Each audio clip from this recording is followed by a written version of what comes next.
Suara aneh dari lapangan. Dung, dung, dung. Suaranya keras dan menakutkan. Suara itu berasal dari lapangan, bekas dipakai tempat medan pertempuran. Ah, tapi mungkin itu suara hantu, pikir serigala yang tengah kelaparan. Biasanya tempat bekas pertempuran banyak menyisakan sisa makanan, pikir serigala. Namun rasa laparnya mengalahkan rasa takutnya. Serigala terus berjalan perlahan-lahan mendekati tempat itu.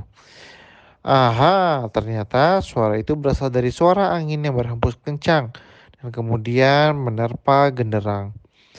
Akibatnya genderang itu berbunyi sangat kencang. Untungnya aku tak percaya dengan hantu.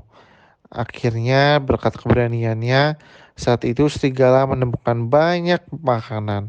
Ia pun bisa makan sekenyang-kenyang.